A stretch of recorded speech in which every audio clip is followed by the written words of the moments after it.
बहुत इंपॉर्टेंट खबरें हैं। सबसे पहले जो इमरान खान साहब का स्टेटमेंट है वो मैं आपको बता देता हूं, क्योंकि डील के हवाले से बहुत सारे लोग प्रोपेगेंडा कर रहे थे। ख्वाजा आसिफ ने एक स्टेटमेंट दिया, बहुत सारे और लोग स्टेटमेंट दे रहे थे। सबको ये लगता है, हालांकि पाकिस्तान तहरीक इंसाफ के कुछ लोगों को ये लगता है कि जब तक डील नहीं होगी तब तक इमरान खान साहब बाहर नहीं आएंगे। अब मामला तो ये है कि अगर डील के साथ इमरान खान साहब ने बाहर आना होता तो वो बहुत पहले बाहर आ जाते। वो इदारों के साथ बातचीत करने के लिए तैयार है। बातचीत के नतीजे में वो जो चीज़ें मांग रहे हैं इदारे वो नहीं दे सकते। इमरान खान साहब अपना मैंडेट वापस मांगते हैं। इमरान खान साहब जो है कारकुनों के ऊपर जो मुकदमात किए गए, जो ज्यादतियाँ की गई, वो चीज़ें वापस मांगते हैं। फिर जो कुछ भी पाकिस्तान में रिजीम चेंज ऑपरेशन के बाद से अब तक हुआ, उसको वो चाहते हैं कि उसको रिवर्स किया जाए या कम से कम इंसाफ का रास्ता खोला जाए और अदालतों के जरिए से या ट्रिब्यूनल्स के जरिए से इंसाफ होने दिया जाए ताकि पाकिस्तान तहरीक इंसाफ का मैंडेट वापस मिल जाए। अब ये चीज़ें कोई देता नहीं है इमरान खान साहब को, और इसके बगैर इमरान खान साहब बाहर आते नहीं। मैंने आपको कई मरतबा कहा है कि जेल का छोटा दरवाजा खुला हुआ है और इमरान खान साहब को ये ऑफर बड़े लंबे अरसे से है कि आप सर नीचे करके इस दरवाजे में से गुजर के बाहर आ जाए। लेकिन इमरान खान साहब ने जिद पकड़ी हुई कि नहीं, बड़ा वाला फाटक खोलो, मैं सर सीधा रख के जैसे अंदर गया था वैसे ही इज्जत के साथ वापस आऊंगा। यहां पे मसला फंसा हुआ है गुज़िश्ता बड़े लंबे अरसे से। मियां साहब वगैरह लेट लेट के जेलों से बाहर निकले हैं। जरदारी साहब भी व्हील चेयर के ऊपर बैठ बैठ के नीचे नीचे होके जेलों से बाहर निकले हैं। लेकिन इमरान खान साहब ये मान नहीं रहे। ये वाहिद आदमी है जो अब तक एक दिन भी अस्पताल नहीं गया, इसने कोई मेडिकल ग्राउंड नहीं बनाई। रोजाना इमरान खान के बारे में एक नई कहानी लॉन्च की जाती है हुकूमत की जानिब से, लेकिन शाम होते होते या अगला दिन आते आते वो कहानी जो है वो आउटडेट हो जाती है, फारिग हो जाती है और सारे उसको कचरे के डब्बे में फेंक देते हैं। इमरान खान साहब का डील के हवाले से खुद का स्टेटमेंट आ गया है, और वो स्टेटमेंट क्या है मैं आपको पढ़ के सुना देता हूं। शुएब शाहीन साहब है इमरान खान साहब के लॉयर है। उन्होंने इमरान खान साहब से मुलाकात की और उन्होंने ये दावा किया कि इमरान खान ने एस्टेब्लिशमेंट से डील की खबरों को झूठ करार दे दिया है।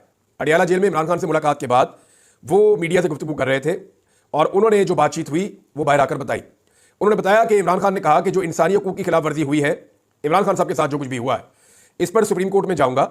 पहले 10 दिन छोटे से कमरे में बंद रखा गया और अगले 10 दिन सिर्फ 1 घंटा बाहर निकलने की इजाजत थी। फैमिली और वकला से भी नहीं मिलने दिया गया, जबकि नवाज शरीफ, शहबाज शरीफ से 40-40 लोग मिलते थे। मैंने आपको पहले बताया था कि मियां साहिबान का वर्ल्ड रिकॉर्ड है। दुनिया की तारीख में कोई सियासी कैदी इतनी मुलाकातें नहीं करता था जितनी नवाज शरीफ साहब ने की हैं। हमने एक दिन छुट्टियों वाले दिन भी मिला के एवरेज निकाली थी कि कितने दिन ये जेल में रहे और टोटल कितनी मुलाकातें हुई, तो पता चला कि मियां साहब की पर डे 22 मुलाकातें बनती हैं। छुट्टियों वाले दिन में लाकर भी 22 मुलाकातें बनती थी। ये डाटा हमने उस दौर में निकाला था जेल के अंदर से कि जेल में नवाज शरीफ साहब की जो मुलाकातें हो रही थी तवातर के साथ और जितने लोग जाकर मिलते थे, यानी जेल के बाहर का एक पूरा हिस्सा मख्तस था पीएमएलएन के लिए, शरीफ खानदान के लिए और उनके लोगों के लिए। ये सारे जाकर वहां पे अपनी एक पंचायत लगा लेते थे। मियां साहब के पास अंदर लिस्ट चली जाती थी। मियां साहब जिस जिसको दिल करता था बुलाते थे, मिलते थे बाहर, बुलाते थे, मिलते थे बाहर। इकट्ठा बुलाना था तो 14-14, 15-15 सहाफी जो कॉलम निगार हैं, जो एंकर थे टीवी के ऊपर, वो जाकर इकट्ठे मियां साहब से जो है वो लाहौर में जेल में मिला करते थे। तो मियां साहब की जो है वर्ल्ड रिकॉर्ड उन्हीं के पास है मुलाकातों का। तो इमरान खान साहब ने कहा कि नवाज शरीफ, शहबाज शरीफ से 40-40 लोग मिलते थे। घर के खाने समेत एयर कंडीशन कमरे मिले हुए थे इनको, घर का खाना भी मिला हुआ था। शुएब शाहीन ने कहा कि कादी फायद ईसा के मुताल्लिक इमरान खान ने कहा कि उन्होंने तो जस्टिस मुनीर को भी भुलवा दिया, यानी उनकी याद भी भुलवा दी। कादी फायद ने फ्रॉड इलेक्शन को तहफ़्फ़ुज़ दिया। नैब तरमीम इसलिए मंजूर की कि इसमें वो खुद बेनिफिशरी थे। कादी फायद की भी लंदन में 3 प्रॉपर्टीज थी। वो तारीख के बदतरीन चीफ जस्टिस साबित हुए। जुडिशरी के बजाय ब्यूरोक्रेसी से आरओज लेकर फ्रॉड इलेक्शन की बुनियाद रखी। ये कादी फायद साहब ने बड़े बड़े कारनामे किए हुए। बानी पीटीआई ने डील की खबरों को झूठ करार देते हुए कहा कि वो मिलिट्री कोर्ट से नहीं डरते और हकीकी आज़ादी के लिए अपना जिहाद कर रहे हैं। इमरान खान की बहन अलीमा खान ने भी मीडिया से गुफ्तगू करते हुए बताया कि इमरान खान ने कहा है कि वो हरगिज डील नहीं करेंगे, मिलिट्री कोर्ट्स और जुल्म सह लेंगे मगर झुकेंगे किसी सूरत नहीं। अब ये जनाब इमरान खान साहब ने डील के बारे में क्लियरली सारी बात बता दी है।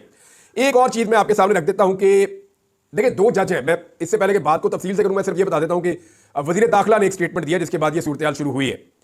वजीर दाखिला का ये कहना है कि जिन लोगों ने काजी फायज ईसा के खिलाफ बैरून मुल्क एहतजाज किया, वैसे तो हुकूमत इसको हमला करार दे रही है। हुकूमत का ये कहना है कि काजी फायज ईसा के ऊपर बैरून मुल्क में हमला हुआ है और जो हुक्म दिया वो मैं एक्सप्रेस न्यूज़ की खबर आपको पढ़ के सुना देता हूँ। जरा सिंपल कर लेते हैं ना, जो टीवी चैनल ने कहा है, जो अखबार ने लिखा है, वो आपको पढ़ के सुनाता हूँ ताकि उसके ऊपर तजिया करने में, आपको हकायक बताने में आसानी रहे।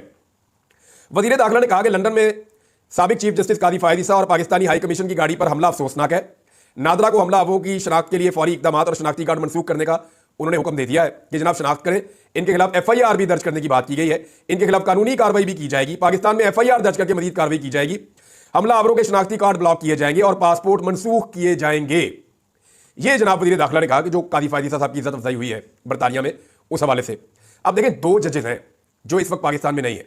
एक चीफ जस्टिस के बड़े मनसब से रिटायर हुआ, आज से 1-2 साल पहले उसकी पाकिस्तान में बहुत इज्जत थी, लेकिन जब वो अपने मनसब पे आकर बैठा चीफ जस्टिस के, तो इंसानी हकूक को भुला दिया। बदतरीन इंसानी हकूक की खिलाफ वर्जियां हुई। हर गलत काम के अंदर कादी फायद ईसा साहब ने सहूलतकारी की।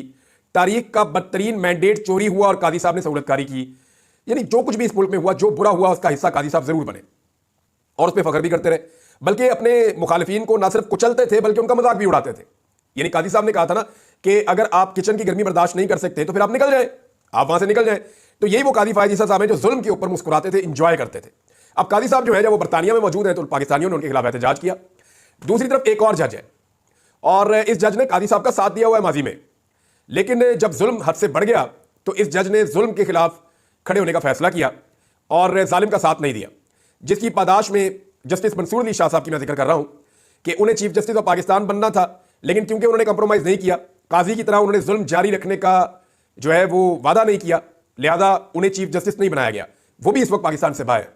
वो सऊदी सरजमीन के ऊपर इस वक्त उम्रे की अदायगी कर रहे हैं और उम्रे की अदायगी के दौरान देखें दोनों चीफ जस्टिस को, दोनों जजों को जो है वो अवाम ढूंढ रही है। दोनों जजों को ओवरसीज पाकिस्तानी ढूंढ रहे हैं। एक जज को ढूंढ रहे हैं कि वो लानत मुलामत करें, उनके ऊपर एहतजाज करें, उन्हें उनके मजालिम याद दिलाए जाए और उनके खिलाफ जो है वो आवाज उठाएं। दूसरे जज को ढूंढ रहे हैं कि एक तस्वीर उनके साथ बन जाए। दूसरे जज को ढूंढ रहे हैं कि उस जज के साथ कोई उसके हाथ का बोसा ले रहा है, कोई उसके सामने खड़ा हो रहा है, कोई उसके साथ चलने की कोशिश कर रहा है, कोई उनके लिए दुआ कर रहा है, कोई उन्हें तोहफा देना चाहता है, कोई उनके साथ तस्वीर बनाना चाहता है। यानी दोनों का कितना फर्क है। एक जज के साथ कोई सिक्योरिटी नहीं है, वो जहां जाते हैं पाकिस्तानी उनकी हिफाजत करते हैं, पाकिस्तानी उनसे प्यार करते हैं, उनके लिए दुआएं करते हैं, नेक तमन्नाएं उनके लिए और उनका ख्याल रखते हैं, उनके साथ तस्वीरें बनाते हैं। ओवरसीज पाकिस्तानी है, किसी पॉलिटिकल पार्टी के किसी बंदे को कोई शिकवा नहीं है। दूसरी तरफ एक जज है ओवरसीज पाकिस्तानी जो है वो प्यासे प्यासे फिर रहे हैं, जज में कहीं नजर आ जाए हम इसके खिलाफ एहतजाज करें, और आपने वो मंजर देख भी लिया। अब मामला यह है कि वजीर दाखिला किस हैसियत में और किस कानून के तहत ओवरसीज पाकिस्तानियों के खिलाफ मुकदमा भी दर्ज करेंगे और उनके पासपोर्ट और आईडी कार्ड भी ब्लॉक करेंगे। सवाल है ना, कैसे कर सकते हैं, हाउ इज इट पॉसिबल? भाई वो वहां शख्सी आजादियां हैं, वो बरतानिया है, वहां पे जमहूरियत है, आजादी है, इजहार राय है, वहां पे रूल ऑफ लॉ है। अगर तो इन ओवरसीज पाकिस्तानियों ने कानून को हाथ में लिया है तो कानून के मुताबिक वहां इनके खिलाफ कार्रवाई हो सकती है बरतानिया में, ये सब जानते हैं। बहुत सारे मुकदमा पीएमएलएन के लोगों ने पीटीआई के लोगों पे और बहुत सारे पीटीआई के लोगों ने पीएमएलएन के लोगों पे भी किए हुए हैं और दोनों तरफ के लोगों ने अपने अपने मुकदमा जीते भी हुए हैं। लिहाजा वहां पे रूल ऑफ लॉ है, आपने अगर मुकदमा करना है तो वहां पे करें। अगर कुछ गलत हुआ है, जिसको आप हमला करार दे रहे हैं वो तो एहतजाज था, लेकिन अगर किसी शख्स ने लिमिट क्रॉस की है तो उसके खिलाफ कानूनी कार्रवाई बरतानिया में हो सकती है। लेकिन बरतानिया में होने वाले एक एक्ट के ऊपर पाकिस्तान का वजीर दाखिला पाकिस्तान में एफआईआर दर्ज करके कैसे पाकिस्तान के अंदर जो है वो आईडी कार्ड और पासपोर्ट ब्लॉक कर सकता है? एक वाकया जिस मुल्क में हुआ है वहां पे वो जुर्म नहीं है, लेकिन पाकिस्तान में उसने जुर्म बना लिया कि उसको बुरा लग रहा है। इसी वजीर दाखिला को गौर करना चाहिए कि पाकिस्तान में क्या हो रहा है। क्या वजीर दाखिला को एक दिन पहले चौधरी एजाज की बीवी की प्रेस कॉन्फ्रेंस नजर नहीं आई? उन्हें पता नहीं चला कि 11 माह के बच्चे को बाजू से पकड़ के घसीट के नीचे फेंका गया बेड से? क्या उन्हें पता नहीं चला कि 9 साल की बच्ची के ऊपर दबाव डाला गया पाकिस्तान के अंदर और उससे पूछा गया तुम्हारा बाप किधर है, तस्वीरें दिखा दिखाकर? क्या उसको यह नहीं पता कि एक नंगे पांव नंगे सर खातून को घसीट कर नीचे लाए और एक ऑफिसर अपना बूट उसके पांव पे रख के खड़ा हो जाता है और उसे कहता है कि अपने शौहर से राब्ता करवाओ? यह नजर नहीं आया? यहां लोगों की बहुएं, बेटियां, माएं, उनको जो है वो उनकी इज्जतों को पामाल किया जा रहा है, उन्हें हरासा किया जा रहा है। वजीर दाखिला ने चुप कर रोजा रखा हुआ है। उधर काजी फायद ईसा के खिलाफ 4 नारे लग गए हैं तो वजीर दाखिला जो है वो कह रहा है शिनाख्ती कार्ड भी और पासपोर्ट भी। ये ज्यादती मोहसिन नकवी साहब पूरे पाकिस्तान को नहीं पूरी दुनिया को नजर आ रही है। ये इक्तदार सदा नहीं रहना। मोहसिन नकवी साहब थोड़ा सा होश करें, एक दफा अकेले बैठे, बैठकर सोचें आप ये क्या कर रहे हैं। क्या जो इस्लामाबाद में जुल्म हुआ, डकैतियां इस्लामाबाद में हो रही हैं, पर्चे आप इंग्लैंड के वाकये के ऊपर काट रहे हैं। इस्लामाबाद में जो एक साबिक एमएनए की और मौजूदा एमएनए की भाभी के साथ, साबिक एमएनए की बीवी के साथ और उनके बच्चों के साथ जो सलूक हुआ, आपको इस पे एफआईआर देनी चाहिए थी और जिन्होंने ये सब कुछ किया उनको निशाने इबरत बनाना चाहिए था। यहां होने वाली बदतरीन जुल्म, ज्यादती, लाकानूनियत और फस्तायत के ऊपर आप एक लफ्ज नहीं बोलते और बरतानिया में 4 नारे लग जाए आपके पसंदीदा आदमी के खिलाफ तो आप बोलना शुरू कर देते हैं। आप तारीख में क्या लिखवाना चाहते हैं मोहसिन नकवी साहब? ये वक्त गुजर जाएगा। ये जिन लोगों के दम पे आप उछल रहे हैं एक दिन ये रिटायर हो जाएंगे। हम सारों ने अल्लाह के पास भी जाना है, वहां जाकर भी जवाब देना है। लेकिन यानी हर आदमी को यही लगता है जब ताकत उसके पास होती है कि ताकत कभी नहीं जाएगी। जब आपको अल्लाह ताला ताकत दे तो अल्लाह से माफी मांगनी चाहिए। बहरहाल मर्जी है, जो मर्जी आप करें। इससे पहले भी आपको कोई चीज नजर नहीं आ रही अपनी ताकत के सामने, आप अल्लाह के हर निजाम को चैलेंज कर रहे हैं, हर कानून को चैलेंज कर रहे हैं, इंसानी हकूक की पाबंदियां कर रहे हैं, तो करते रहे, जवाब तो आपको देना पड़ेगा।